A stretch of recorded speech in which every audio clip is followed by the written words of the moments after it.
युवराज academy 24 या आपल्या educational YouTube चॅनलवर मी तुम्हा सर्वांचं स्वागत करतो। तर विद्यार्थी मित्रांनो, सर्वांना या ठिकाणी गुड इव्हनिंग, सर्वांना गुड इव्हनिंग। तर विद्यार्थी मित्रांनो, आज आपण जिल्हा निवड समिती सोलापूर या ठिकाणी औषध निर्माण अधिकारी या पदासाठी जे काही लेखी परीक्षा झाली होती 2015 मध्ये, त्यामध्ये पेपर आपण या ठिकाणी विश्लेषणासहित पाहणार आहोत। यामध्ये आज आपण मराठी, इंग्लिश आणि जीकेचे जे काही क्वेश्चन विचारले होते क्वेश्चन यामध्ये पाहणार आहोत। बाकीचे जे काही गणित आणि तांत्रिक प्रश्न आपण उद्या 9 वाजताच्या व्हिडिओमध्ये पाहणार आहोत। तर चला विद्यार्थी मित्रांनो, वेळ न लावता व्हिडिओची सुरुवात करूया। सर्वप्रथम तुम्हा सर्वांना या ठिकाणी बेस्ट ऑफ लक, सर्वांना या ठिकाणी या परीक्षेसाठी बेस्ट ऑफ लक। तर चला विद्यार्थी मित्रांनो, वेळ न लावता व्हिडिओची सुरुवात करूया। आजचा आपला पहिला प्रश्न आहे तुमच्यासाठी, आपल्या तोंडावाटे निघणाऱ्या मूलध्वनींना आपण काय म्हणतो? आपल्या तोंडावाटे निघणाऱ्या मूलध्वनींना आपण काय म्हणतो? जे काय मराठीचे जे काय आपले 4-5 व्हिडिओ झाले त्यामध्ये मी तुम्हाला यामध्ये शिकवलेलं आहे की तोंडावाटे जे काही मूलध्वनी निघतात त्याला काय म्हणतात। बरेच विद्यार्थी या ठिकाणी योग्य आन्सर देत आहेत, फास्ट आन्सर या ठिकाणी जात आहेत। तर ऑप्शन क्रमांक 2 असणाऱ्या प्रश्नाचं उत्तर, आपल्या तोंडावाटे जे काही मूलध्वनी निघतात त्याला वर्ण असे म्हणतात। ऑप्शन क्रमांक 2 असणाऱ्या प्रश्नाचं उत्तर, त्याला वर्णच काय म्हणतात याची संपूर्ण माहिती मी जे काही या अगोदर मराठीचे जे काही व्हिडिओ टाकलेले आहेत 10 ते 12 व्हिडिओ असतील, तर ते व्हिडिओसुद्धा तुम्ही पाहून जा, नक्की तुम्हाला त्याचा फायदा होईल। आपल्या व्हिडिओची जी काही प्लेलिस्ट आहे, जे काय आपलं चॅनल त्याची प्लेलिस्ट पाहायची असेल तर पहा, 2 मिनिटांमध्ये तुम्हाला माहिती सांगतो। तर पहा, जे काही युवराज अकॅडमी 24च्या बाजूला जो काही फोटो त्यावर टच करा, त्यावर टच केल्याच्या नंतर पहा आपल्या जे काय आपलं चॅनल त्याचं जे काही होम पेज आहे तुमच्या मोबाईलच्या स्क्रीनवर येईल, त्याच्या बाजूला व्हिडिओचं एक ऑप्शन असेल आणि त्याच्या बाजूला प्लेलिस्ट असेल। तर त्या प्लेलिस्टमध्ये तुम्ही आरोग्य विभाग भरती 2021 किंवा सामान्य ज्ञान यामध्ये तुम्ही मराठीची जी काही वेगळी प्लेलिस्ट बनवलेली नाही, आता याच्यानंतर मी मराठीची वेगळी प्लेलिस्ट बनवणार आहे। तर दुसरा प्रश्न पहा, खालीलपैकी तालव्य नसलेला वर्ण कोणता? खालीलपैकी तालव्य नसलेला वर्ण कुठला? च, छ, व आणि ब। खालीलपैकी तालव्य नसलेला वर्ण कुठला? औषध निर्माण अधिकारी। पहा मित्रांनो, या ठिकाणी तुम्हाला वाटत असेल आरोग्य शोक परीक्षा कुठली असो, क्लास 1 ऑफिसर पासून तर ग्रुप डी पर्यंत परीक्षा कुठल्या असो, मराठी, इंग्लिश, गणित आणि जे काय बुद्धिमत्ता आणि जीके हे क्वेश्चन जे असते ते सारखे विचारले जातात। फक्त काठिण्य पातळीमध्ये यामध्ये बदल होऊ शकतो, परंतु बऱ्यापैकी क्वेश्चन हे जे काय सारखेच असतात। हा मुद्दा तुम्हाला लक्षात ठेवायचा आहे। जी काय काठिण्य पातळी क्लास 1 आणि क्लास 2 साठी थोडीशी हार्ड लेवलची विचारली जाते, परंतु बाकीचे जे काही क्वेश्चन आहे सारखेच विचारले जातात। त्यामुळे मराठी, इंग्लिश, गणित आणि बुद्धिमत्ता हे सर्वांसाठी सारखे असतात। खालीलपैकी तालव्य नसलेला वर्ण कुठला? आता पहा, च वर्गातले जेवढे काही वर्ण असतात ते तालव्य वर्ण आहेत, मात्र पहा या ठिकाणी आता ब हा तालव्य वर्ण नसणार आहे। कारण की पहा ब, भ याचा पहा, ज्यावेळेस तुम्ही पहा तुम्ही तोंडातून आता ब म्हणून पहा, तुमचे जे काही होठ आहेत ते एकमेकाला लागत आहेत, बिना होठ एकमेकाला लागता बचा आपण उच्चार करू शकत नाहीत, म्हणजे हा ओष्ठी वर्ण असणार आहे। बाकीचे जे काही तालव्य वर्ण असणार आहेत, म्हणजे ऑप्शन क्रमांक 4 असणाऱ्या प्रश्नाचं उत्तर। पितृआज्ञा। पितृआज्ञा, आता या शब्दाचं तुम्हाला संधी ओळखायची आहे। पितृआज्ञा, पितृ प्लस आज्ञा 2 नंबरचा आहे, पितर प्लस आज्ञा 3 नंबर आहे, पितृ प्लस आज्ञा आणि 4 नंबर आहे, यापैकी नाही। महत्त्वाचा प्रश्न आहे, खूप वेळेस परीक्षेला विचारला जातो। 3 सेकंदाचा वेळ तुमच्याकडे आहे। तर ऑप्शन क्रमांक 1 असणाऱ्या प्रश्नाचं उत्तर पितृ प्लस आज्ञा, ऑप्शन क्रमांक 1 असणाऱ्या प्रश्नाचं उत्तर खूप वेळेस विचारलेला प्रश्न आहे, फेरी IMP असलेला प्रश्न आहे, फेरी IMP असलेला प्रश्न आहे। पुढचा प्रश्न पहा, मी आत्ताच नगरहून आलो या वाक्यातील ठळक शब्दाचा प्रकार कोणता तो ओळखा। आता ठळक शब्दाचा प्रकार या ठिकाणी आता दिलेला नाही, तर या ठिकाणी पहा, मी आत्ताच नगरहून आलो या वाक्यातील ठळक शब्दाचा प्रकार या ठिकाणी आपल्याला ओळखायचा आहे। तर पहा या ठिकाणी आता आपण जर या ठिकाणी जर पाहिलं तर ठळक या ठिकाणी दिलेलं नाही, परंतु या ठिकाणी आपण पहा, आता नगरहून या शब्दाला जर अंडरलाईन केलेली जर असती तर या ठिकाणी आपल्याला नगरहून हे जे असतं आपल्याला विभक्तीचा प्रत्यय या ठिकाणी ओळखता आला असता, परंतु याचं उत्तर यांनी विशेषण दिलेलं आहे, याचं उत्तर विशेषण दिलेलं आहे। आता पहा या ठिकाणी कुठला शब्द, आता या ठिकाणी आत्ताच्या शब्दाला या ठिकाणी अंडरलाईन असू शकते, कारण की पहा नगर हे काय झालं, नगर हे झालं एका शहराचं नाव आहे, परंतु आत्ताच नगरहून आला, परंतु कुठून आला, आत्ताच आला, म्हणजे या ठिकाणी पहा विशेषण होऊ शकतं आणि याचं उत्तर सुद्धा विशेषण दिलेले, परंतु या ठिकाणी कुठल्याही शब्दाला अंडरलाईन केलेलं नाही, त्यामुळे हा जो काही प्रश्न आहे हा संदिग्ध या ठिकाणी प्रश्न असणार आहे। त्यामुळे याचं उत्तर आपण या ठिकाणी क्लिअर करू शकत नाही, कारण की कुठल्याही शब्दाला अंडरलाईन केलेलं नाही, कुठलाही शब्द या ठिकाणी ठळक केलेला नाही। पुढचा प्रश्न पहा, पुढीलपैकी चुकीची जोडी ओळखा। पुढीलपैकी चुकीची जोडी ओळखा। बेंडूक बेंडकी, गोप गोपी, खोंड खोंडी, बोका भाटी। याच्या अगोदर सुद्धा आपला जो काही स्त्रीलिंगी आणि पुल्लिंगी यावर एक 2 व्हिडिओ आपले ऑलरेडी टाकलेले आहेत, तर ते जर तुम्ही पाहिले नसेल तर ते सुद्धा पाहून जा, नक्की तुम्हाला त्याचा फायदा होईल. ज्याही विद्यार्थ्याने आपले जे व्हिडिओ पाहिले असेल त्याचा नक्की तुम्हाला त्याचा फायदा होईल. तर चुकीची जोडी या ठिकाणी ओळखाय, तर बेंडूकची मादी असणार बेंडकी, गोपचं मादी असणार गोपी. आता खोंड होते म्हणजे होते गोरा, आणि खोंडचं होणार खोंडचं जे होणार कालवड. पण या ठिकाणी काय दिले त्यांनी? खोंडी दिली. म्हणजे ऑप्शन क्रमांक 3 असणार या प्रश्नाचं उत्तर. बाकीचे बोकाचं स्त्रीलिंगी होते भाटी, गोपचं होते गोपी, बेंडूकचं होते बेंडकी, मात्र खोंडचं कालवड होते, परंतु यांनी खोंडी दिलं, म्हणून ऑप्शन क्रमांक 3 असणार या प्रश्नाचं उत्तर. म्हणजे चुकीची जोडी कुठली असणार? तिसरी. मोती या शब्दाचे अनेक वचन ओळखा. मोती या शब्दाचे अनेक वचन तुम्हाला या ठिकाणी ओळखायचे आहे. मोती या शब्दाचे अनेक वचन खूप वेळेस विचारलेला प्रश्न आहे. मोती या शब्दाचे अनेक वचन होणार ऑप्शन क्रमांक 1 असणार या प्रश्नाचं उत्तर. मोती या शब्दाचं अनेक वचन होणार मोते. मोती या शब्दाचं अनेक वचन होणार मोते. ऑप्शन क्रमांक 1 असणार या प्रश्नाचं उत्तर. परंतु मित्रांनो या ठिकाणी तुम्हाला मी सांगतो, बाळासाहेब शिंदे सरांच्या पुस्तकामध्ये ऑप्शन क्रमांक 1 आणि ऑप्शन क्रमांक 2 म्हणजे मोते आणि मोत्या, वास्तविक पाहता हा जो काही प्रश्न आहे, ज्या विद्यार्थ्यांनी ऑप्शन क्रमांक 1 आणि ऑप्शन क्रमांक 3 निवडलं ते योग्य आन्सर असणार आहे. आता काही वेळेस परीक्षेला खूप काही प्रश्न असतात जे की संदिग्ध विचारले जातात. म्हणजे आता मोती या शब्दाचे अनेक वचन हे मोत्या सुद्धा आहे आणि मोती सुद्धा आहे. मोते आणि मोत्या हे दोन्ही सुद्धा आहे. तर अशा वेळेस होते काय, एक तर ज्या विद्यार्थ्यांनी 1 किंवा 3 नंबरचं ऑप्शन निवडलं त्यांना सरसकट मार्क दिला जातो, किंवा हा जो काही प्रश्न हा संदिग्ध प्रश्न म्हणून याचा मार्क म्हणजे कुणाला दिला जात नाही. अशा स्वरूपामध्ये यावर डिसिजन घेतलं जातं. परंतु सहसा जे काय ऑप्शन क्रमांक 1 आणि ऑप्शन क्रमांक 3 अशा स्वरूपाचे म्हणजे एका प्रश्नाचे जर 2 आन्सर जर येत असतील तर त्या ठिकाणी ज्या विद्यार्थ्यांनी ऑप्शन क्रमांक 1 आणि ऑप्शन क्रमांक 3 निवडला त्याचं त्यांना मार्क दिला जातो. म्हणजेच या ठिकाणी ऑप्शन क्रमांक 1 आणि ऑप्शन क्रमांक 3 असणार या प्रश्नाचं उत्तर. पुढचा प्रश्न मित्रांनो, हे प्रश्न विचारलेले आहे. सोलापूर जिल्हा परिषद औषध निर्मिता या पदासाठी विचारलेले प्रश्न आहेत. माझ्यामध्ये काही उपजत गुण होते, या वाक्यातील ठळक शब्दाची विभक्ती ओळखा. आता माझ्यामध्ये काही उपजत गुण होते. या ठिकाणी जर पाहिलं तर आपण उपजत या शब्दाला अंडरलाईन केलेली होती. उपजत या शब्दाला तर विभक्तीचा ऑलरेडी मी विभक्ती आणि भावप्रयोग विभक्ती आणि भाववाचक नामे यावर मी सेपरेट एक व्हिडिओज बनवला, कारण की भाववाचक नामे आणि विभक्तीवर यावर 100% कुठल्याही परीक्षेला प्रश्न विचारला जातो. त्यामुळे मी जे काय भाववाचक नामे आणि विभक्ती यावर एक सेपरेट व्हिडिओ बनवलेला आहे. तर याचं तुम्हाला आता उपजत या शब्दाला अंडरलाईन केलेले, तर या ठिकाणी तुम्हाला या ठिकाणी कुठली विभक्ती या ठिकाणी ओळखायची आहे. आता षष्टीची विभक्तीचे जर प्रत्यय जर पाहिले तर चाचीचे षष्टी विभक्तीचे प्रत्यय असतात. सप्तमीचे असतात त इ आ. सप्तमीचे काय असतात? त इ आ हे सप्तमीचे असतात. तृतीयेचे काय असतात? ने इ सी हे तृतीयेचे असतात. आणि चतुर्थीचे सलाते आणि सलानाते असतात. म्हणजे आता तुमच्या लक्षात आलं असेल की जे काय उपजत याला त लागला प्रत्यय. आता या ठिकाणी आपल्याला विभक्तीचा प्रत्यय त लागलाय. त कुठले? सप्तमीचं काय? त इ आ. म्हणजे ऑप्शन क्रमांक 2 असणार या प्रश्नाचं उत्तर. पुढचा प्रश्न मी आपणहून सहलीला जाण्याची तयारी दाखवली, या वाक्यातील ठळक सर्वनामाचा प्रकार ओळखा. मी आपणहून सहलीला जाण्याची तयारी दाखवली. बरेच विद्यार्थी या ठिकाणी योग्य आन्सर देत आहेत. 3 सेकंदाचा वेळ आहे. आता तुमची खूप जास्त प्रॅक्टिस झाल्यासारखं वाटते, कारण की खूप विद्यार्थी आता जास्तीत जास्त फास्ट आन्सर या ठिकाणी देत आहेत. मी आपणहून सहलीला जाण्याची तयारी दर्शवली. आता या ठिकाणी आपणहून या शब्दाला ठळक हा शब्द असणार आहे. म्हणजेच या ठिकाणी आपणहून म्हणजे काय? ज्या ठिकाणी स्वतःचा उल्लेख केला जातो ते आत्मवाचक सर्वनाम असतं. म्हणजे ऑप्शन क्रमांक 2 असणार आहे प्रश्नाचं उत्तर, आत्मवाचक सर्वनाम. पुढचा प्रश्न देह जाओ अथवा राहो पांडुरंगी दुरुळ भाऊ, या वाक्यातील अधोरेखित शब्दाचा प्रकार ओळखा. देह जाओ अथवा राहो. आता या ठिकाणी अथवा या शब्दाला अंडरलाईन केलेली आहे. अथवा या शब्दाला या ठिकाणी अंडरलाईन केलेली आहे. देह जाओ अथवा राहो पांडुरंगी दुरुळ भाव, या वाक्यातील अधोरेखित शब्दाचा प्रकार ओळखायचा आहे. अथवा या शब्दाला अंडरलाईन केलेली आहे. तर बरेच विद्यार्थ्यांनी या ठिकाणी योग्य आन्सर दिलेले. तर ऑप्शन क्रमांक 1 असणारे प्रश्नाचं उत्तर उभयान्नवी अव्यय असणार आहे. उभयान्नवी अव्यय या ठिकाणी असणार आहे. तर पहा या ठिकाणी पहा शब्दयोगी अव्यय कसं होणार नाही, तर पहा जे शब्द नामाला जोडून येतात त्याला शब्दयोगी अव्यय असे म्हणतात, म्हणजे हे नामाला जोडून आलेले नाही म्हणजे या ठिकाणी तर होणार नाही.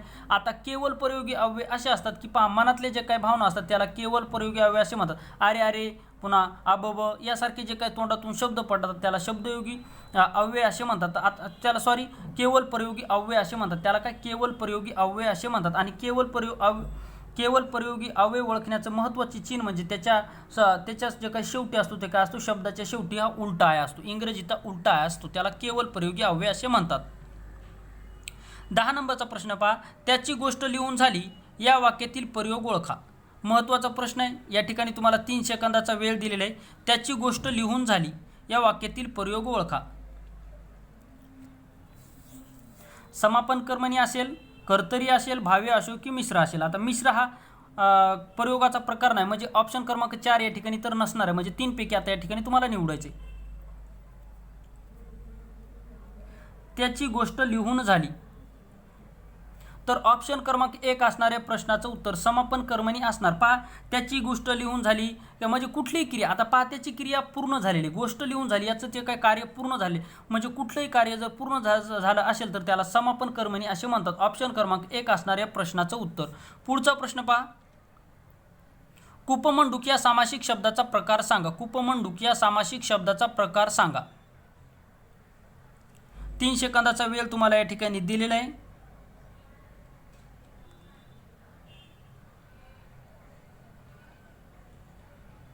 तर ऑप्शन क्रमांक 1 असणाऱ्या प्रश्नाचं उत्तर. बरेच विद्यार्थ्यांनी या ठिकाणी योग्य आन्सर दिलेले. कूपमंडूक या शब्दाचा सामासिक शब्दाचा प्रकार असतात सप्तमी तत्पुरुष असणार. ऑप्शन क्रमांक 1 असणाऱ्या प्रश्नाचं उत्तर.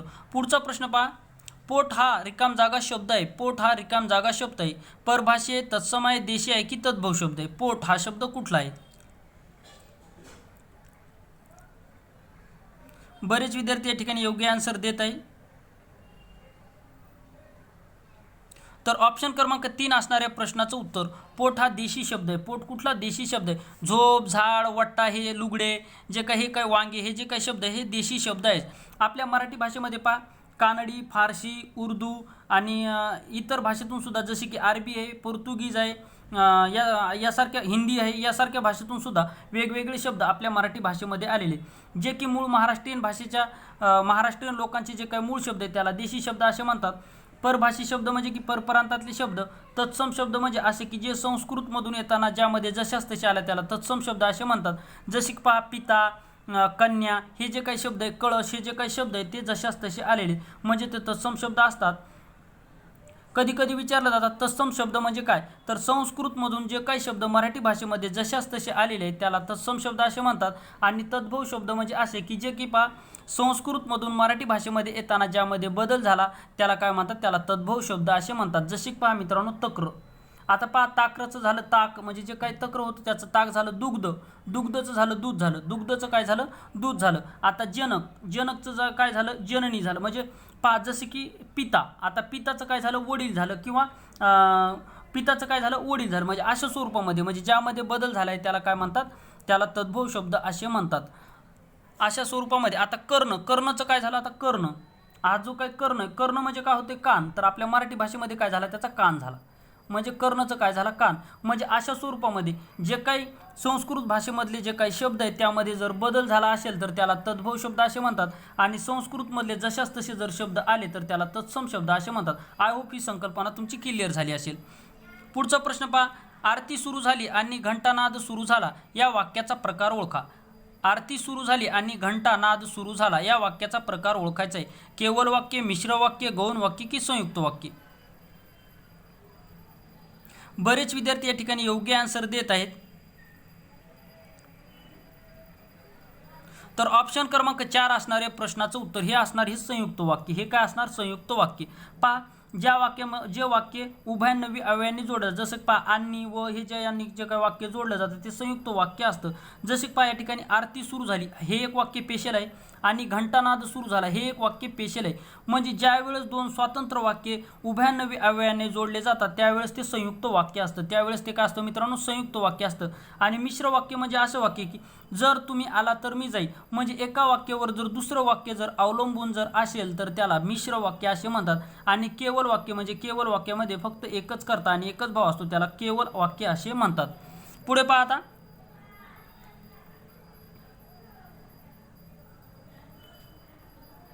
14 नंबरचा प्रश्न पहा आता या ठिकाणी. मागून जन्मलेला त्याला काय म्हणतात? जो काय मागून जन्मतो त्याला काय म्हणतात? मागून जन्मलेला त्याला अजातशत्रू म्हणतात, अग्रज म्हणतात, उद्योमुख म्हणतात की अनुज म्हणतात? मागून जन्मलेला. तर बरेच विद्यार्थी या ठिकाणी योग्य आन्सर देत आहेत. तर ज्याही विद्यार्थ्यांनी ऑप्शन क्रमांक 4 निवडलं ते योग्य आन्सर असणार आहे. फास्ट आन्सर देत आहेत विद्यार्थी या ठिकाणी. तर पहा, मागून जन्मले त्याला अनुज असे म्हणतात. खालीलपैकी चुकीची जोडी ओळखा. खालीलपैकी चुकीची जोडी ओळखा.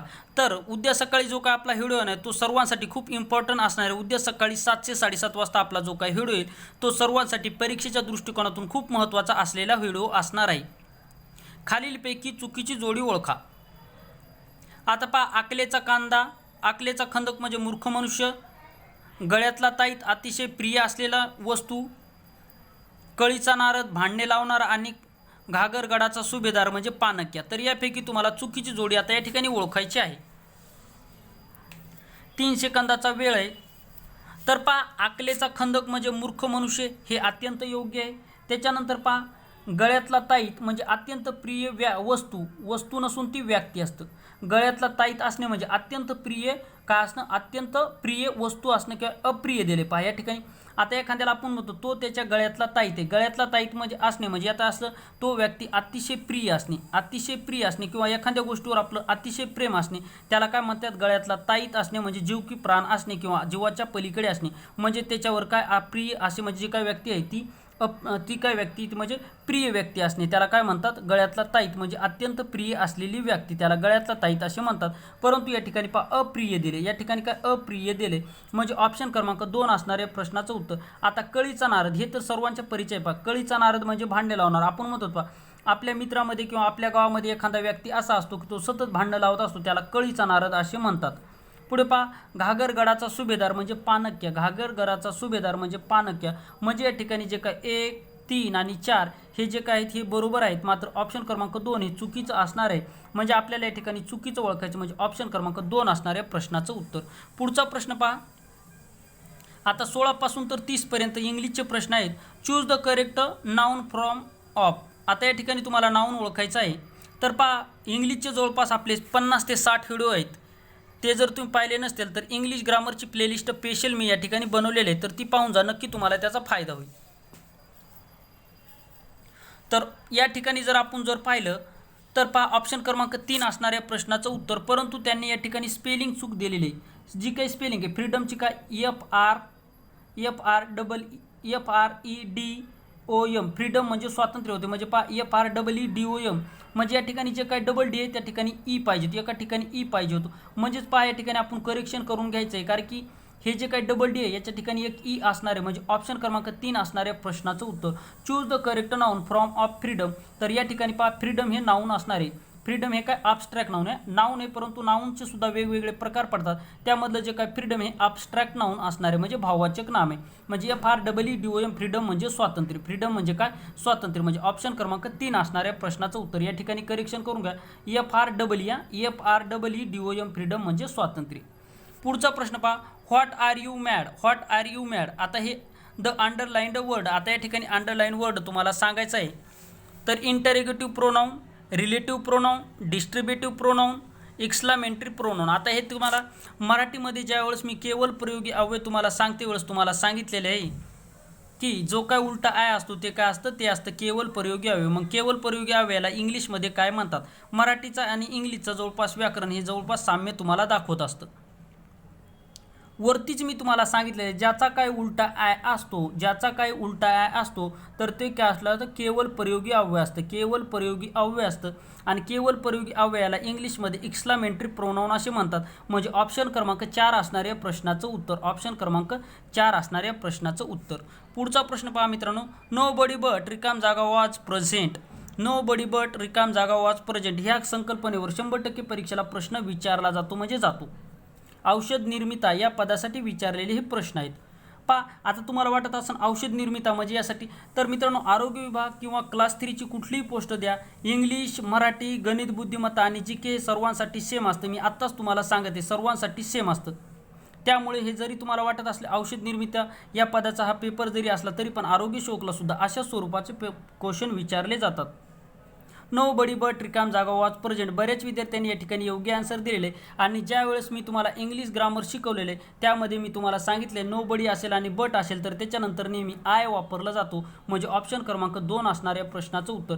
आपली इंग्लिशची प्लेलिस्ट पाहून घ्या मित्रांनो, 100% तुम्हाला फायदा होईल. जे काय आता 10 ते 15 दिवस, आता पहा आज जवळपास म्हणजे 9 तारीख, म्हणजे आजचा दिवस गेला, समज उद्या 10 तारीख आहे, तर उद्याच्या 10 तारखेला जर आपण धरून पाहिलं तर क्लास 3च्या म्हणजे आता Cची काय 24 ऑक्टोबरला परीक्षा होणार आहे, त्यासाठी फक्त 10 ते 12 दिवसाचा कालावधी तुमच्याकडे राहिलेला आहे. कारण की 2-3 दिवस याचं हॉल तिकीट आलं त्याचं नाही आलं हेच मध्येच आपला गोंधळमध्ये 2-3 दिवस जातात. त्याच्यामुळं कधी परीक्षेच्या 2 दिवस किंवा 3 दिवस आधीचे दिवस आपल्याला पकडायचे नाहीत, हा मुद्दा तुम्हाला लक्षात ठेवायचा. म्हणजे ऑप्शन क्रमांक 2 असणाऱ्या प्रश्नाचं उत्तर. Choose the ordinary from of the following. Choose the ordinal from the following. आता या ठिकाणी तुम्हाला ऑर्डिनल या ठिकाणी ओळखायचं आहे. 3 सेकंदाचा वेळ तुम्हाला या ठिकाणी दिलेला आहे. तर पहा ऑर्डिनली म्हणजे होते क्रमांकवाचक, म्हणजेच या ठिकाणी ऑप्शन क्रमांक 4 असणाऱ्या प्रश्नाचं उत्तर. कॉर्डिनल आणि ऑर्डिनल पहा विशेषणाचे सुद्धा 2 प्रकार पडतात, एक कॉर्डिनल आणि ऑर्डिनल. तर हे जे काय ते ऑप्शन क्रमांक 4 असणाऱ्या प्रश्नाचं उत्तर. याची सुद्धा माहिती मी तुम्हाला डिटेलमध्ये दिलेली आहे, त्यामुळे जे काय आपले व्हिडिओ ते पाहून जा, नक्की तुम्हाला त्याचा फायदा होईल. आता ओल्ड हॅबिट्स डाय रिकाम जागा. ओल्ड हॅबिट्स डाय रिकाम जागा. हार्डली, हर्ड, हिअर्ड की हर्ड. महत्त्वाचा प्रश्न आहे, खूप सोपा प्रश्न आहे मित्रांनो, खूप सोपा प्रश्न आहे. तर ऑप्शन क्रमांक 1 असणाऱ्या प्रश्नाचं उत्तर. बऱ्याच विद्यार्थ्यांनी या ठिकाणी योग्य आन्सर दिलेले आहे. ओल्ड हॅबिट्स डाय रिकाम जागा. तर हार्डली म्हणजे क्वचित, म्हणजे ओल्ड हॅबिट म्हणजे काय मित्रांनो, जुनी सवय. आपली कुठलीही जुनी जी काही सवय ती आपण काय हार्डली म्हणजे क्वचित आपण सुटू शकत नाही. हार्डली या शब्दाचा अर्थ काय होते, जवळजवळ नाहीच. हार्डली या शब्दाचा अर्थ होते मित्रांनो जवळजवळ नाहीच. आता हार्डली या शब्दावर तुम्हाला एक कन्सेप्ट घेऊन जातो, ती म्हणजे क्वेश्चन टॅगमध्ये. क्वेश्चन टॅगमध्ये हार्डलीचा वापर कशा पद्धतीने केला जातो पहा. क्वेश्चन टॅग हा करते वेळेस वाक्य जर होकारार्थी जर असेल तर क्वेश्चन टॅग हा नकारार्थी करावा लागतो, आणि वाक्य जर नकारार्थी जर असेल तर क्वेश्चन टॅग हा होकारार्थी करावा लागतो. जर वाक्यामध्ये पहा क्वेश्चन टॅग तुम्हाला जर करायचं जर सांगितलं आणि वाक्यामध्ये जर हार्डली जर हा जर शब्द जर दिसला तर तुम्हाला क्वेश्चन टॅग हा होकारार्थी करायचा आहे. तुम्हाला क्वेश्चन टॅग हा होकारार्थी करायचा, हा मुद्दा तुम्हाला लक्षात ठेवा. क्वेश्चन टॅगसाठी खूप वेळेस या संकल्पनेवर प्रश्न विचारले जातात. पुढचा प्रश्न पहा मित्रांनो. शी पार्टेड रिकाम जागा हर फ्रेंड. प्रेपोजिशनवर जवळपास 5 व्हिडिओ बनवले आहेत. प्रेपोजिशनवर जवळपास 5 व्हिडिओ टाकलेले. त्यावेळेस मी ही जी काही संकल्पना आहे पार्टेडच्या सोबत विथ सुद्धा येते आणि पार्टेड फ्रॉम सुद्धा येते. तर ही संकल्पना मी तुमच्या त्याच वेळेस क्लिअर केलेली आहे. आता या ठिकाणी तुम्हाला फक्त वरवरचं मी या ठिकाणी सांगणार आहे. जर डिटेलमध्ये जर पाहायचं असेल तर इंग्लिश ग्रामरची प्लेलिस्ट आपल्या चॅनलवरची पाहून जा, त्यामध्ये तुम्हाला मी डिटेलमध्ये माहिती दिलेली आहे. शी पार्टेड रिकाम जागा हर फ्रेंड. 3 सेकंदाचा वेळ आहे. तर ऑप्शन क्रमांक 1 असणाऱ्या प्रश्नाचं उत्तर. She parted with her friend. Option क्रमांक 1 असणाऱ्या प्रश्नाचं उत्तर. याची संपूर्ण माहिती मी प्रेपोजिशन टॉपिक शिकवत असताना तुम्हाला दिलेली आहे. आपल्या प्लेलिस्टवर जाऊन तुम्ही नक्की चेक करा. Choose the right alternative to fill in the blank is the following sentence. आता या ठिकाणी जी काय ब्लँक म्हणजे रिकाम जागा जी काय दिली ती या ठिकाणी तुम्हाला भरायची. If I had now that he was in the city last week I रिकाम जागा हिम. आता तुम्हाला मी या ठिकाणी तुम्हाला सांगलेलं आहे मित्रांनो, ज्यावेळेस वाक्याची सुरुवात इफ आणि त्याच्यानंतर हॅड आणि V3 जर असेल तर त्याच्यानंतर जे काही येणारं वाक्य असतं ते कुठलं असतं, तर त्या वाक्यामध्ये नेहमी मित्रांनो काय असतं तर तुम्हाला आता मी सांगतो, परंतु उत्तर देण्याचा प्रयत्न करा. तर ऑप्शन क्रमांक 2 असणाऱ्या प्रश्नाचं उत्तर. ज्याही विद्यार्थ्यांनी ऑप्शन क्रमांक 2 निवडलं ते योग्य आन्सर असणार आहे. म्हणजे इफ आय हॅड. आता या ठिकाणी एक संकल्पना तुमच्या या ठिकाणी क्लिअर करून जातो. विद्यार्थी मित्रांनो, इंग्लिशमध्ये जर तुम्हाला मार्क जर हवे असतील तर फक्त तुम्हाला जे काही कन्सेप्ट असतात त्या कन्सेप्ट तुमच्या क्लिअर असणं खूप महत्त्वाचं आहे. आपले जे काही इंग्लिशचे व्हिडिओ पाहून जा, 100% तुम्हाला त्याचा फायदा होईल. पहा मित्रांनो, या ठिकाणी इफ आहे आणि इफच्या नंतर हॅड हॅव हॅज जर दिलं असेल आणि त्याच्यानंतर जर V3 जर दिले जर असेल तर डोळे झाकून तुम्हाला उल्ड प्लस हॅव प्लस V3चं ऑप्शन तुम्हाला निवडायचं आहे. आणि पहा ज्यावेळेस इफ आणि हॅडचे क्वेश्चन विचारले जातात त्यावेळेस एकच ऑप्शन असं दिलं जाते की जे उल्ड हॅव प्लस V3चं असतं. कुठलेही प्रश्न पहा PSI STIच्या भरतीचे सुद्धा तुम्ही मेनला जे काही इंग्लिश ग्रामर विचारलं जातं त्याचे सुद्धा तुम्ही क्वेश्चन पहा. या संकल्पनेवर ही जी काही कन्सेप्ट या कन्सेप्टवर 100% प्रश्न विचारले जातात. आणि हे जी काही कन्सेप्ट ज्याची क्लिअर असेल त्याला बाकीचे ऑप्शनसुद्धा पाहायची काही आवश्यकता नाही. ऑप्शन क्रमांक 2 असणाऱ्या प्रश्नाचं उत्तर. मित्रांनो इंग्लिशचे जे काय आपले व्हिडिओ ते 100% तुम्ही पाहून जा, तुम्हाला 100% त्याचा फायदा होईल.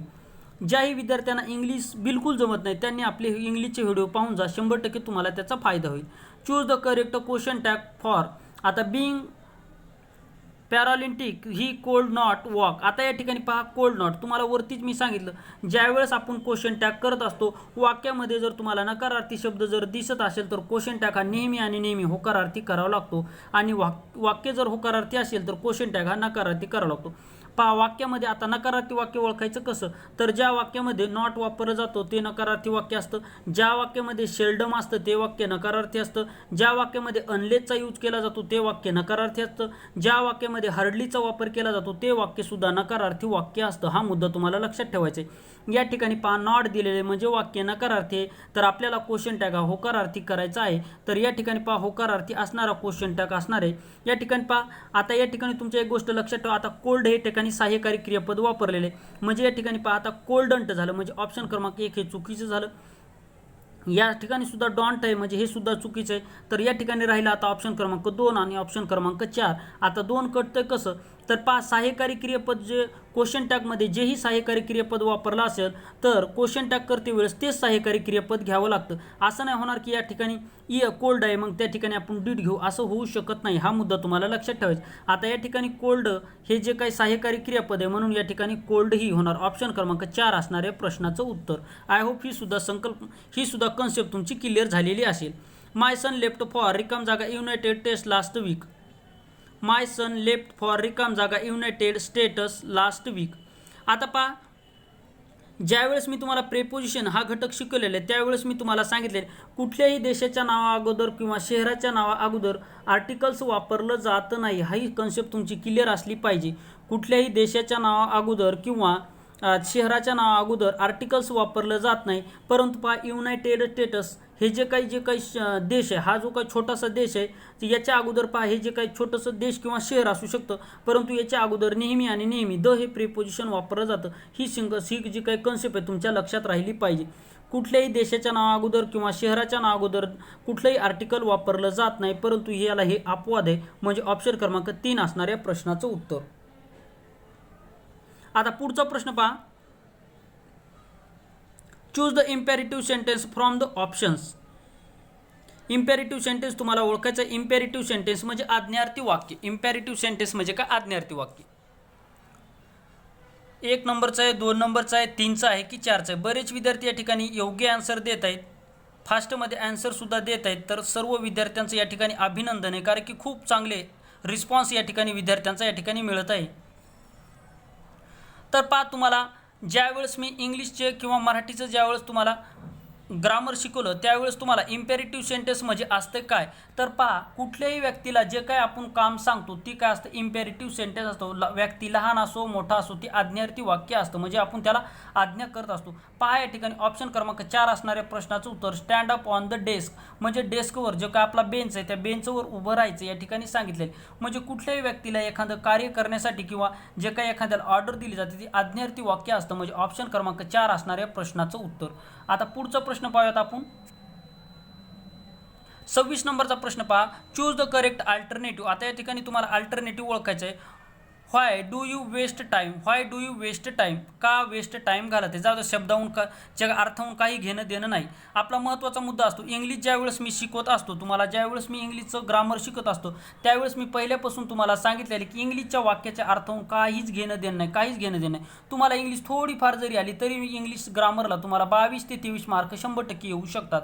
इंग्लिश ग्रामर येणं आणि इंग्लिश बोलता येणं ज्याला इंग्लिश ग्रामर बोलता येते याचा अर्थ असा नाही की त्याला ग्रामर येऊ शकतं असा अर्थ होऊ शकत नाही. ज्याला इंग्लिश येते त्याला ग्रामर जमू शकतं, परंतु 100% जमेल याची गॅरंटी नसते. म्हणजे तुम्हाला सांगायचं तात्पर्य म्हणजे असं की जर तुम्हाला इंग्लिश ग्रामरमध्ये जर मार्क जर तुम्हाला हवे असतील तर तुम्हाला इंग्लिश परफेक्ट जमणं बिलकुल आवश्यक नाही. हा पहिली कन्सेप्ट कधीसुद्धा डोक्यामध्ये लक्षात ठेवा. ज्यावेळेस तुम्ही इंग्लिशचं ग्रामर शिकत असता त्यावेळेस हा मुद्दा तुमचा डोक्यातून पहिल्या वेळेस काढून टाका. कारण की बरेच विद्यार्थी ग्रामीण भागातले असतात आणि त्यांच्या डोक्यामध्ये एक फिट असतं की इंग्लिशमध्ये मार्क येण्यासाठी आपल्याला इंग्लिश समजणं खूप महत्त्वाचं आहे. मित्रांनो, तुम्ही आपले व्हिडिओ पाहून जा. तुम्हाला इंग्लिश थोडी जरी जमत असली तर 100% तुम्हाला मार्क येतील याची 100% माझी गॅरंटी आहे. कारण की एक गोष्ट लक्षात ठेवा, इंग्लिशमध्ये मार्क येण्यासाठी तुम्हाला इंग्लिश समजण्याची बिलकुल आवश्यकता नाही. ही 100% माझी गॅरंटी लक्षात ठेवा. आता पहा, व्हाय डू मात्र फक्त तुम्हाला जे काही कन्सेप्ट असतात ना, कन्सेप्ट महत्त्वाच्या असतात. हा मुद्दा तुम्हाला लक्षात ठेवायचा आहे. पहा, कधीसुद्धा मी इंग्लिश ग्रामर शिकवत असताना तुम्हाला सर्वात प्रथम मी तुम्हाला कन्सेप्टवर घेऊन जात असतो आणि ती कन्सेप्ट तुमची क्लिअर करत असतो. तुम्हाला अर्थाहून काहीच घेणं आहे बिलकुल गरज नाही अर्थ समजण्याची. व्हाय डू यू वेस्ट टाईम. आता पहा, या ठिकाणी तुम्हाला आता या ठिकाणी पहा हे वाक्य कशाचं असणार आहे, तर या ठिकाणी वाक्य ओळखायचं कसं, तर पहा या ठिकाणी ज्या वेळेस कर्त्याच्या अगोदर बाय वापरला जातो आणि त्याच्या अगोदर व्ही3 म्हणजे ईडी प्रत्यय लागलेला असतो तर ते कुठलं असतं. आता या ठिकाणी पॅसिव्ह व्हायचं आणि ॲक्टिव्ह व्हायचं वाक्य. वरचं वाक्य ॲक्टिव्ह व्हायचं आहे, आपल्याला या ठिकाणी पॅसिव्ह व्हायचं करायचं आहे. तर एक गोष्ट लक्षात ठेवा. आता या ठिकाणी पहा बिईंग दिले, या ठिकाणी बिईंग दिले. ॲक्टिव्ह व्हाईजमध्ये कुठलं क्रियापदाला जर आयएनजी प्रत्यय जर असेल तर आणि तरच जे काही पॅसिव्ह व्हायचे त्यामध्ये आयएनजी प्रत्यय लागतो. या ठिकाणी पहा आयएनजी प्रत्यय लागला, वरती तुम्हाला कुठेही आयएनजी प्रत्यय या ठिकाणी दिसत नाही. म्हणजे हे जे काही बिईंगचे जे काही वाक्य आहे ते ऑलरेडी या ठिकाणी कटले. काहीच घेणं नाही, हे वाचायचीच आवश्यकता नाही, बिलकुल वाचायची आवश्यकता नाही, वेस्ट टाईम घालायचा नाही. आता या ठिकाणी पहा बीन दिलेले, आता बीनच्या नंतर पहा व्ही3 दिलं, परंतु या ठिकाणी पहा हॅव हॅज जर असेल तरच खाली बीन लागतं. म्हणजे या ठिकाणी बीन लागणार, म्हणजे ऑप्शन क्रमांक 1 सुद्धा या ठिकाणी कटलं. ऑप्शन क्रमांक 2 असणार या प्रश्नाचं उत्तर. मित्रांनो, तुम्हाला वाक्यसुद्धा वाचायची आवश्यकता नाही, एवढी सोपी इंग्लिश आहे. पहा, आता तुम्हाला मूळ संकल्पना जे काही कन्सेप्ट आहे त्यावर घेऊन जातो. आता पहा मित्रांनो, या ठिकाणी why is time wasted by you.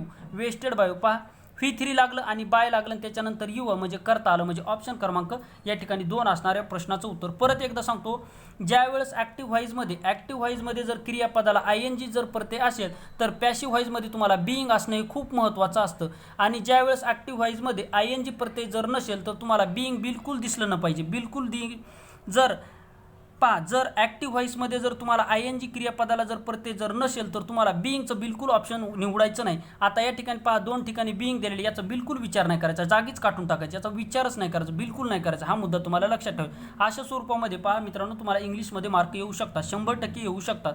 तुम्हाला इंग्लिशचे जे काय ऑप्शन किंवा बाकीच्या सुद्धा गोष्टी तुम्हाला या ठिकाणी वाचायची आवश्यकता नाही, ही 100% माझी गॅरंटी आहे. चूज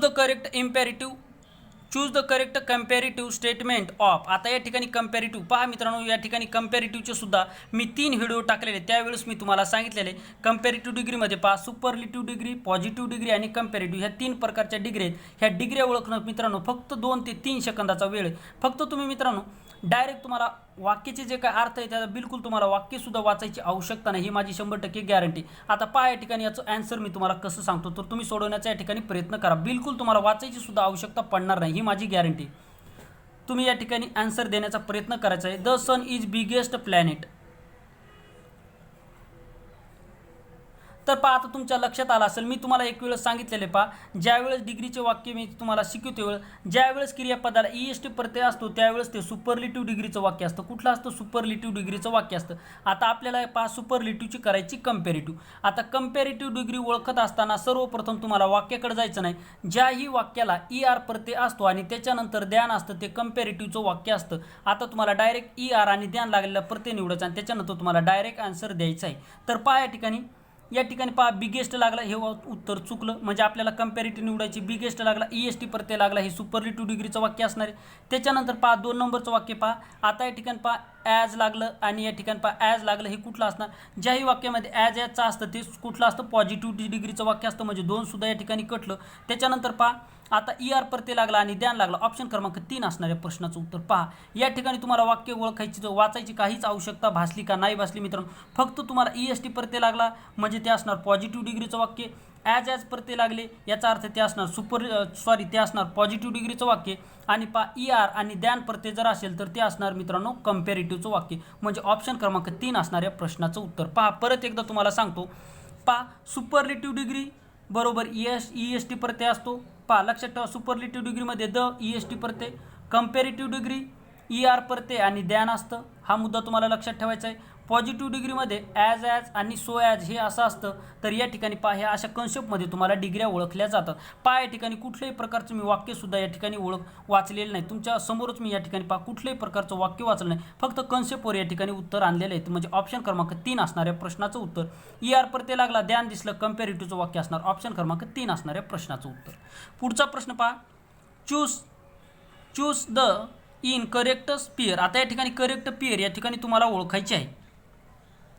तर पहा, इंग्लिशचे ॲडम फॅरेज, अँटोनिम्स, सिनोनिम्स आणि जे काय व्होकॅब्युलरीचे जे काय जेवढा काय व्होकॅब्युलरीचा पार्ट आहे तो मात्र पाठ असणं हे महत्त्वाचं आहे. तो मात्र मग तुमची मराठी असो किंवा कुठलाही सब्जेक्ट असो, जो व्होकॅब्युलरीचा जेवढा काय पार्ट असतो ना तो तुमच्या पाठच असणं महत्त्वाचं आहे. मराठी असो किंवा इंग्लिश असो, त्याला कुठल्याही प्रकारचं शॉर्टकट किंवा कुठल्याही प्रकारची स्ट्रिक नाही.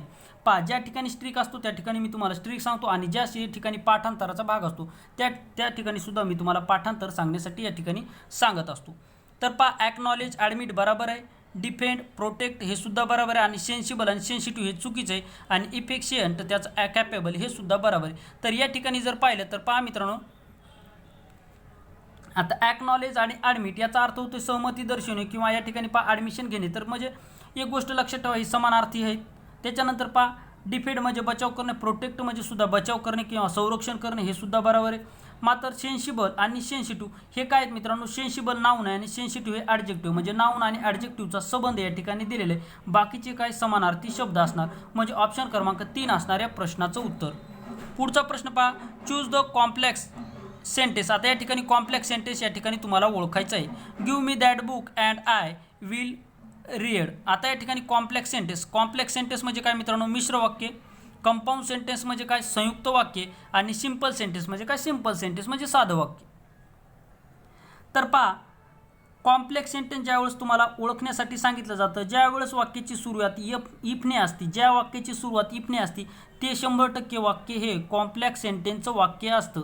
कॉम्प्लेक्स सेंटेन्सचं वाक्य असतं. आणि ज्या वाक्यामध्ये अँड असतं ते वाक्य नेहमी कंपाऊंड सेंटेन्सचं वाक्य असतं. आणि ज्या वाक्यामध्ये ING प्रत्यय लागलेला असतो ते वाक्य नेहमी सिंपल सेंटेन्सचं वाक्य असतं. आणि ज्या वाक्यामध्ये टू, ING हे जे काय प्रत्यय असतात ते कुठलं वाक्य असतं, ते सिंपल सेंटेन्सचं वाक्य असतं. म्हणजे या ठिकाणी पहा, इफने सुरुवात झाली म्हणजे ऑप्शन क्रमांक 1 असणाऱ्या प्रश्नाचं उत्तर. पहा, तुमच्या ज्या काही संकल्पना आहेत त्या जर क्लिअर असतील तर तुम्हाला वाक्याचे जे काय ऑप्शन दिले आहेत ते ऑप्शनसुद्धा तुम्हाला वाचायची आवश्यकता नाही. मित्रांनो, याचं ऑप्शन क्रमांक 1 असणाऱ्या प्रश्नाचं उत्तर. ऑप्शन क्रमांक 1. बरेच विद्यार्थ्यांनी या ठिकाणी योग्य आन्सर दिले. तर अशा स्वरूपामध्ये मित्रांनो तुम्ही इंग्लिशचे जे काय ऑप्शनसुद्धा तुम्हाला दिले ते ऑप्शन न वाचतासुद्धा तुम्ही इंग्लिशमध्ये मार्क आणू शकता. आता इंग्लिशमधला 30 नंबरचा आणि शेवटचा प्रश्न, द आयडम. आता या ठिकाणी तुम्हाला आयडम या ठिकाणी सांगायचं, cut the Gordian not means. म्हणजे या ठिकाणी मीन्स म्हणजे अर्थ. कट द गॉर्डियन नॉट याचा अर्थ काय होतो. आता जे काय आयडम फ्रेज जे काही पाठांतराचा भाग आहे तो पाठ असणं महत्त्वाचं आहे. या ठिकाणी कुठल्याही प्रकारची स्ट्रिक नाही, तुम्हाला पाठ असणं खूप महत्त्वाचं आहे. आता या ठिकाणी पहा, बरेच विद्यार्थी या ठिकाणी चुकत आहेत. तर पहा, या ठिकाणी ऑप्शन क्रमांक 1 असणाऱ्या प्रश्नाचं उत्तर, कट द गॉर्डियन नॉट याचा अर्थ to solve a difficult problem, म्हणजे अवघड प्रश्न सोडवणे. ऑप्शन क्रमांक 1 असणाऱ्या प्रश्नाचं उत्तर. आता लागलं पहा मित्रांनो, सामान्य ज्ञान GK लागलेलं आहे. सर्वांचा आवडीचा टॉपिक आहे हा. महाराष्ट्राची सीमा खालीलपैकी कोणत्या राज्याला भिडलेली नाही. महाराष्ट्राची सीमा खालीलपैकी कुठल्या राज्याला भिडल्या नाही. थोडंसं फास्ट घ्या मित्रांनो. आता इंग्लिशला कारण इंग्लिशला बरेच विद्यार्थ्यांना या ठिकाणी वाटत असेल की इंग्लिशला सरनं जास्ती वेस्ट टाईम घातला, परंतु मित्रांनो इंग्लिश हा सब्जेक्ट असा आहे पहा, आपल्या चॅनलवर येणारे काही विद्यार्थी नवीनसुद्धा आहेत, त्यामुळे त्यांच्यासुद्धा जे काही संकल्पना आहेत क्लिअर होणं हे महत्त्वाचं आहे. त्यामुळे मी या ठिकाणी वेळ घेतलेला आहे आणि तुम्हालासुद्धा याचा फायदाच होईल याचीसुद्धा मला 100% गॅरंटी आहे. महाराष्ट्राची सीमा खालीलपैकी कोणत्या राज्याला भिडलेली नाही. गुजरात, छत्तीसगड, राजस्थान की आंध्र प्रदेश. तर ऑप्शन क्रमांक 4 असणाऱ्या प्रश्नाचं उत्तर. आता या ठिकाणी पहा, आता 2 मुद्दे तुम्हाला या ठिकाणी लक्षात ठेवायचे. आता वास्तविक पाहता राजस्थानची सुद्धा सीमा आपल्याला भिडलेली आहे. हा जुना प्रश्नपत्रिका आहे, त्यामुळे तुमच्या आता या ठिकाणी संकल्पना तुमच्या क्लिअर करून देतो.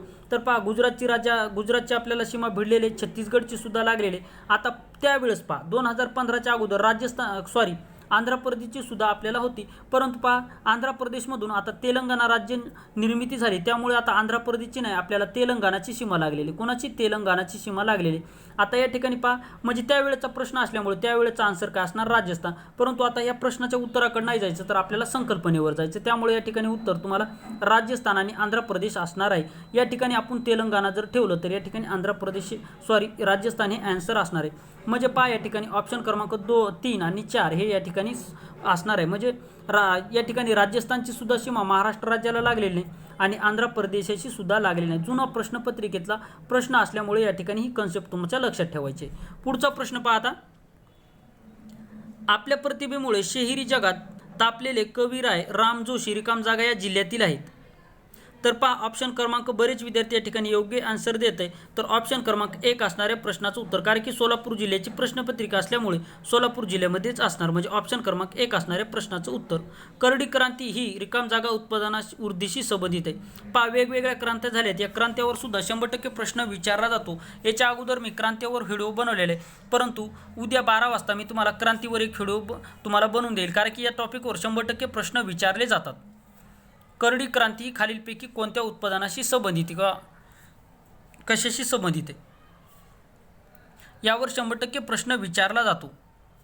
फास्ट आन्सर देण्याचा प्रयत्न करा. तर ऑप्शन क्रमांक 1 असणाऱ्या प्रश्नाचं उत्तर खत क्रांतीशी संबंधित आहे. जे काही क्रांती असतात त्यावर मी सुद्धा उद्या दुपारा 12 वाजता व्हिडिओ बनेल, म्हणजे तुम्हाला त्याचा नक्की फायदा होईल. पदावर असताना निधन पावलेले पहिले राष्ट्रपती. पदावर असताना हा प्रश्न ग्रुप डी साठी 100% विचारला जाईल. पदावर असताना निधन पावलेले पहिले राष्ट्रपती कोण होते? बरेच विद्यार्थी या ठिकाणी योग्य आन्सर देत आहेत. तर ऑप्शन क्रमांक 3 असणाऱ्या प्रश्नाचं उत्तर झाकीर हुसेन हे पदावर असताना निधन पावलेले पहिले भारताचे राष्ट्रपती आहेत.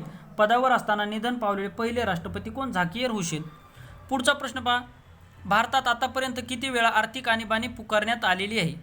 आर्थिक आणीबाणी लावली जाते भारतीय राज्यघटनेच्या 360 या कलमानुसार लावली जाते. भारतामध्ये एकूण 3 प्रकारच्या आणीबाणी आहेत पहा.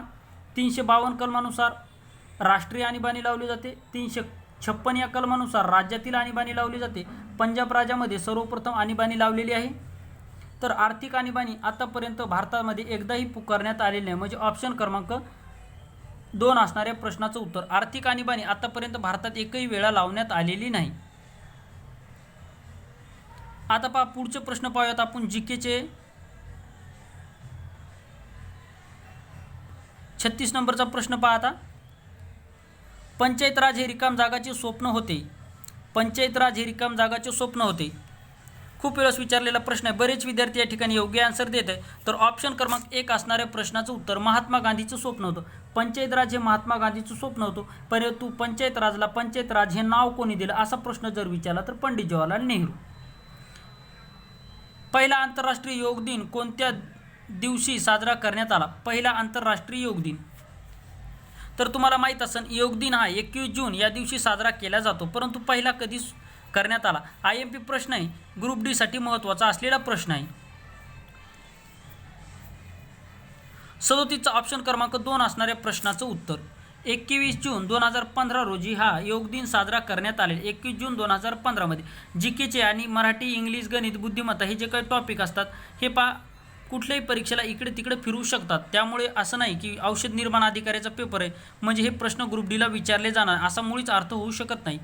रिकाम जागा यांच्या कारकिर्दीत इसवी सन 1953 मध्ये मुंबई ते ठाणे हा भारतातील पहिला लोहमार्ग सुरू झाला. पहा कधी कधी भारतातली पहिली रेल्वे कधी सुरू झाली असा प्रश्न विचारला जातो. कधी कधी भारतातला पहिला लोहमार्ग कधी सुरू झाला असा सुद्धा प्रश्न विचारला जातो. प्रश्न एकच आहे परंतु विचारण्याची पद्धत वेगवेगळी आहे, त्यामुळे कन्फ्यूज व्हायचं नाही. तर पहा 16 एप्रिल 1853 रोजी भारतामध्ये मुंबई ते ठाणे या 2 शहराच्या दरम्यान पहिली रेल्वे धावली होती. तर ती लॉर्ड डलहौसी यांच्या काळात धावली होती. कोणाच्या? लॉर्ड डलहौसी यांच्या काळामध्ये धावली होती. ऑप्शन क्रमांक 2 असणाऱ्या प्रश्नाचं उत्तर. पुढे पहा इष्ट असेल ते बोलणार आणि साध्य असेल ते करणार हे आगरकरांनी चालविलेल्या या वृत्तपत्राचे ब्रीदवाक्य होते. पहा आगरकर नेहमी म्हणत होते इष्ट असेल ते बोलणार आणि साध्य असेल ते करणार. तर कुठल्या वृत्तपत्राचं त्यांचं हे ब्रीदवाक्य होते? दिनबंधू, केसरी, शतपत्रे की सुधारक? महत्त्वाचा प्रश्न आहे, लक्षात ठेवायचा आहे. तर ऑप्शन क्रमांक 4 असणाऱ्या प्रश्नाचं उत्तर सुधारक या वृत्तपत्राचं ते ब्रीद वाक्य असणार आहे. सुधारक वृत्तपत्र खूप वेळेस विचारलं जातं, तर ते गोपाळ गणेश आगरकर यांचं आहे. खालीलपैकी कोणत्या राज्याने ब्ल्यू मेरमॉन या फुलपाखराला राज्य फुलपाखराचा दर्जा देण्यात आलेला आहे? बरेच विद्यार्थी या ठिकाणी योग्य आन्सर देत आहेत.